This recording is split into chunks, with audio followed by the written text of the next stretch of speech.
Hello student, welcome back to our YouTube family. Student देखिए, हम Jacobian पर based important question कर रहे थे और जिसमें हमने कल जो है 2 क्वेश्चन किए थे और आज हम अपनी सीरीज को आगे करते हुए देखो ये इम्पोर्टेंट क्वेश्चन है और काफ़ी इम्पोर्टेंट क्वेश्चन है, कई बार एग्जाम में पूछा जा चुका है। देखो क्या है, u1 की वैल्यू दे रखी है हमें x2 x3 अपॉन x1, ऐसी u2 की वैल्यू दे रखी है x3 x1 अपॉन x2 और u3 की वैल्यू दे रखी है x1 x2 अपॉन x3। उसके बाद में हमें प्रूव करके दिखाना है कि Jacobian of u1 u2 u3 जो है वो 4 के इक्वल आएगा। अब देखो इसमें हमें नीचे किसके रेस्पेक्ट में करना है ये हमें नहीं पता, तो देखो ऑब्वियसली बात है हर किसी में ये 3 3 आ रहे हैं यानी x1 x2 x3, तो इसी वजह से हमें इसका जो मतलब है वो है Jacobian of u1 u2 u3 with respect to x1 x2 x3। तो अब इसे सॉल्व करते हैं। तो देखो पहले अब इस बार जो है मैं इसे लिख के नहीं दिखाऊंगा, किसको, Jacobian of u1 u2 u3 जो है with respect to x1 x2 x3, ठीक है, इज इक्वल टू क्या नहीं लिख के दिखाऊंगा। देखो मैं ये नहीं लिखूंगा कि del u1 upon del x1 del u1 upon del x2 del u1 upon del x3 ऐसे करके लिखने हैं। तो मैं डायरेक्ट यहाँ से करता हूँ। देखो u1 का पहले x1 के रेस्पेक्ट में करेंगे, तो x1 हमारा बटे में है, तो इसका जो 1 अपॉन एक्स का जो डिफ्रेंसिएशन होता है वो होता है -1 अपॉन एक्स स्क्वायर। तो यानी ये हो जाएगा x2 x3 अपॉन x1 का होल स्क्वायर, वो भी माइनस साइन के साथ। उसके बाद में u1 का x2 के रेस्पेक्ट में करना है, तो x2 का 1 हो जाएगा, x3 अपॉन x1 बचेगा, यहाँ से x3 अपॉन x1 बचेगा। उसके बाद में x3 के रेस्पेक्ट में करना है u1 का ही, तो यहाँ से x2 अपॉन x1 आ जाएगा, ठीक है।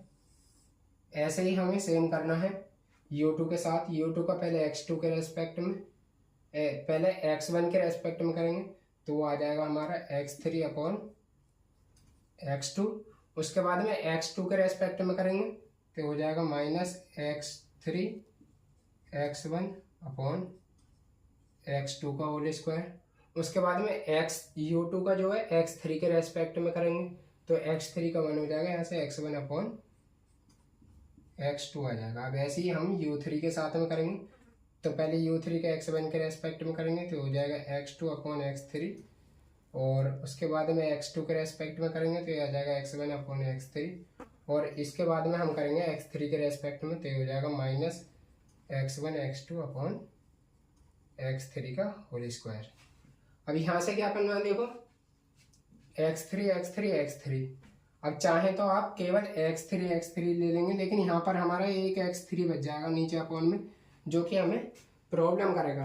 प्रॉब्लम भी नहीं करने का ज़्यादा, तो इससे बचने के लिए हम क्या करेंगे, यानी बटे में रहेगा ये तो थोड़ा अजीब सा लगेगा, तो हम जो है पावर 2 कॉमन कर लेते हैं। मतलब ऊपर वाली लाइन में से मैं x1 का स्क्वायर कॉमन कर लेता हूँ, 1 अपॉन x1 का स्क्वायर, और इस वाली रो में से मैं x2 का होल स्क्वायर कॉमन कर लेता हूँ, और इस वाली रो में से यानी थर्ड रो में से x3 का होल स्क्वायर कॉमन कर लेता हूँ।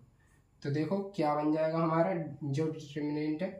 अब x1 का होल स्क्वायर तो हमने कॉमन कर लिया, तो यहाँ कितना बचा है, -x2 x3। अब यहाँ से हमने x1 का होल स्क्वायर कॉमन किया था, तो इसमें x1 की मल्टीप्लाई कर दूंगा और x1 से डिवाइड कर दूंगा, तो देखो बन गया है ना यहाँ पर x1 का होल स्क्वायर। तो ये तो हमने कॉमन कर लिया, तो यहाँ कितना बचा, x3 x1, यानी x3 x1। ऐसे ही यहाँ पर भी एक मल्टीप्लाई और डिवाइड करूँगा, तो यहाँ पर कितना आ जाएगा, x2 x1। उसके बाद में यहाँ पर कितना हो जाएगा, देखो दूसरी वाली लाइन में यहाँ पर केवल x2 है इसका, लेकिन हमें स्क्वायर चाहिए, तो x3 x2।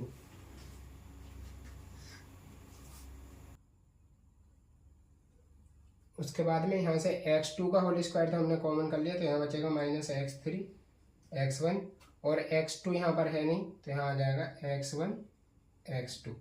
इसी प्रकार से यहाँ से x2 x3 और x1 x3, और यहाँ पर माइनस का x1 x2।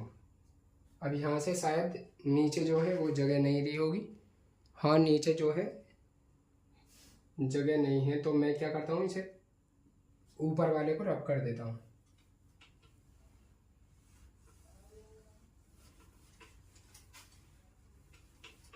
कोई प्रॉब्लम हो तो आप पूछ सकते हैं, कमेंट में पूछ लेना, मैं आपका रिप्लाई ज़रूर दूंगा, ठीक है। अब देखो ये जो टर्म है ये तो ऐसी रहेगी अभी हमारी, एज इट इज आ जाएगी x1 का होल स्क्वायर इंटू x2 का होल स्क्वायर इंटू x3 का होल स्क्वायर। अब आप यहाँ पर देखो इस वाले कॉलम को देखो, x3 तो ऊपर है और ये तो x3 हमने कॉमन कर लिया इस वाले कॉलम से। साथ में x2 भी दिखाई दे रहा होगा आपको, तो ये फर्स्ट जो कॉलम है हमारा, इससे x2 x3 हमने कॉमन कर लिया। अब सेकंड वाले कॉलम को देखो, x3 तो सेकंड वाले कॉलम से हम क्या कर रहे हैं, x3 को कॉमन कर रहे हैं, या कह सकते हैं हम x1 x3 को कॉमन कर रहे हैं। उसके बाद में थर्ड वाले कॉलम से देखो x1 x2 को कॉमन कर लेते हैं, तो x1 x2 कॉमन कर लिया। आप चाहो तो लिखो भी सकते हो कि C1 से x2 x3, C2 से x3 x1 और C3 से x1 x2 कॉमन लेने पर, तो यहाँ पर देखो कितना बचेगा -1, और यहाँ पर बचेगा 1, यहाँ पर भी 1 बचेगा हमारा, और यहाँ पर 1, यहाँ पर भी 1 बचेगा। उसके बाद में यहाँ पर आ जाएगा -1, यहाँ पर 1, यहाँ पर 1, यहाँ पर -1। अब हमें देखो यहाँ पर x3 यानी x3 का होल स्क्वायर हो जाएगा, तो इससे ये कैंसिल हो जाएगा। उसके बाद में x2 का होल स्क्वायर हो जाएगा, और यहाँ पर भी x2 का होल स्क्वायर है, ये भी कैंसिल हो जाएगा। ऐसे ही x1 यहाँ पर एक ये है और एक ये है, ये कैंसिल हो जाएंगे। अब इसे थोड़ा सा और नीचे में रख कर देता हूँ। अब जो है इस डिटर्मिनेंट की वैल्यू फाइंड करनी है हमें, तो देखो अब क्या करते हैं हम, फर्स्ट इससे जो इसका एक्सपेंशन कर देते हैं, फर्स्ट रो के अलोंग कर देते हैं, ठीक है। तो -1 ऐसी, उसके बाद में माइनस माइनस हो जाएगा प्लस, यानी 1 की 1 से करेंगे तो ये 1 ही आ जाएगा, 1 - 1 0 हो जाएगा, कोई प्रॉब्लम नहीं। अभी आगे देखते हैं, माइनस लगाएंगे और उसके बाद में 1। अब इसे और इसे छोड़ना है, तो 1 की -1 से करेंगे तो -1 आ जाएगा। उसके बाद में माइनस का साइन हम ऑलरेडी लगाते हैं, तो 1 की 1 से करेंगे तो 1 आ जाएगा। उसके बाद में प्लस का साइन और ये 1 आ जाएगा। उसके बाद में इसको और इसको छोड़ना है, तो देखो 1 की 1 से करोगे 1, -1 की -1 से करोगे तो -1 आएगा, -1। लेकिन इस वाले -1 को मैं ऑलरेडी +1 करके लिख रहा हूँ, तो यहाँ से हो जाएगा +1, ठीक है। अब यहाँ से देखो 1 - 1 0, तो ये तो 0 हो जाएगा हमारा। उसके बाद में -1 और -1 -2, और -2 की -1 से मल्टीप्लाई करोगे तो प्लस का 2 हो जाएगा। उसके बाद में 1 + 1 2, और इसकी 1 से मल्टीप्लाई करोगे तो फिर से 2। अब 2 + 2 कितने होते हैं, 4 होते हैं।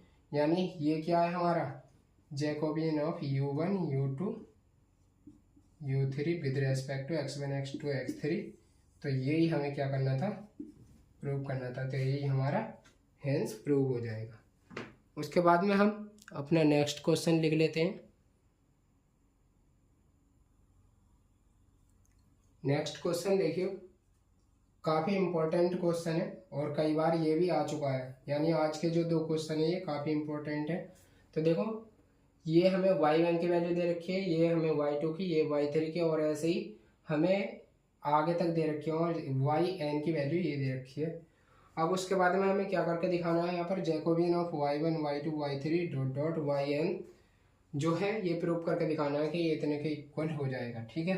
अब यहाँ से देखो हमें किसके रेस्पेक्ट में जैकोबियन फाइंड करना है वो नहीं दे रखा, तो ऑब्वियसली बात है हमारे x1 x2 x3 and so on xn तक के, xn के रेस्पेक्ट में हमें फाइंड करना। तो देखो अब यहाँ से एक चीज़ ऑब्जर्व करो, आपसे मैं कहूँ del y1 upon del x1 की वैल्यू बताइए, तो वो कितनी आ जाएगी, -1 आ जाएगी। लेकिन मैं आपसे कहूँ कि del y1 upon del x2 की वैल्यू बताइए, तो वो कितनी हो जाएगी हमारी, वो 0 हो जाएगी। ऐसे ही del y1 upon del x3 की वैल्यू भी कितनी हो जाएगी, 0, यानी आगे वाली सभी जो हैं वो 0 हो जाएंगी। ऐसे ही आप del y1 upon y2 upon del x1 की वैल्यू बताइए, तो वो कितनी हो जाएगी 1 माइनस x2। उसके बाद में del y2 upon del x2 की वैल्यू बताइए, तो वो कितनी हो जाएगी माइनस के x1 हो जाएगी। अब यहाँ से देखो मैं आपको क्या बताना सोच रहा हूँ। उसके बाद में एक टर्म और निकालो, del y2 upon del x3, तो ये कितनी आ जाएगी, इसमें x3 आई नहीं तो ये हमारा 0 हो जाएगा। यानी ये यहाँ पर जो फॉर्मूला लगेगा Jacobian of y1 y2 and so on yn, ये लगेगा हमारा del y1 upon del x1 into del y2 upon del x2 into dot dot, क्योंकि ये हमारा एक ट्रायंगुलर मैट्रिक्स बन जाएगा, यानी लोअर ट्रायंगुलर मैट्रिक्स बन जाएगा, और उसका जो डिटर्मिनेंट होता है उसके डायगोनल एलिमेंट का प्रोडक्ट होता है। तो ये तो होंगे इसके मैट्रिक्स के डायगोनल एलिमेंट, तो इनका product into del Y N upon del X N. ठीक है, अब del y1 upon del x1 की वैल्यू कितनी है हमारी -1, तो यहाँ से आ जाएगी -1 into del y2 upon del x2 की वैल्यू कितनी है -x1 ही लिख लेते हैं। ठीक है, उसके बाद में ब्रैकेट लगा के into del y3 upon del x3 की वैल्यू कितनी आ जाएगी, तो देखो यहाँ पर -1 आ जाएगा, तो यानी ये आ जाएगी हमारी वैल्यू -x1 x2 ये आ जाएगी। और ऐसे ही अगर मैं बात करूँ, देखो 3 वाले में -1 आया है यानी 2 तक आया है, और 2 वाले में हमारा 1 तक आया है, और 1 वाले में 0 तक आया है, यानी x 0 तक आया है। अब n वाले में बताइए कितना आएगा, तो देखो माइनस तो हमारा आएगा ही, n यहाँ पर है, तो जब n टाइम करेंगे तो x n का हो जाएगा -1, और ये सभी जो है ऐसे ही आ जाएंगे, यानी -x1 x2 and so on, और ये कहाँ तक आएगा x n -1 तक आएगा। उसके बाद में देखो -1 -1 तो ये कितना टाइम जा रहा है, यहाँ पर n टाइम कराया ना हमने, तो यहाँ पर -1 की पावर n आ जाएगी। उसके बाद में एक कम यहाँ पर x1 जो है कितने टाइम आ रहा है n-1 टाइम, तो x1 की पावर हो जाएगी n-1 टाइम 1। उसके बाद में x2 n-1 से एक कम आ रहा है, तो x2 की पावर हो जाएगी हमारी n-2, और ऐसी एंड सो ऑन।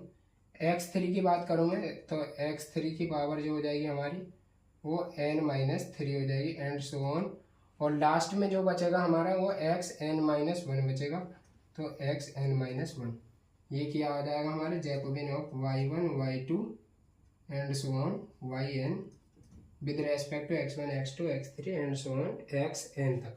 तो यही हमें क्या करना था, प्रूव करना था। ठीक है, इजी सा सवाल है हमारा, इजी सा क्वेश्चन है, और ये हमारा हैंस प्रूफ हो जाएगा। ठीक है, मेन जो बात आपको याद रखनी है वो यहाँ पर रखनी है। देखो x1 तक ये केवल, x2 का करेंगे तो 0 आ जाएगा, ऐसे ही x2 वाले में अगर x3 तक करेंगे तो 0 आ जाएगा, यानी ये हमारे एक डायगोनल मैट्रिक्स बन जाएगा यूं करके। ठीक है, ये वाला यहाँ पर एलिमेंट होंगे हमारे प्रिंसिपल डायगोनल, तो ये हमारा इस टाइप से सॉल्व हो जाएगा। उसके बाद में आगे जो क्वेश्चन है हम नेक्स्ट वीडियो में देखेंगे, और मिलते हैं फिर नेक्स्ट वीडियो में। तब तक के लिए टेक केयर, बाय बाय, जय हिंद जय भारत।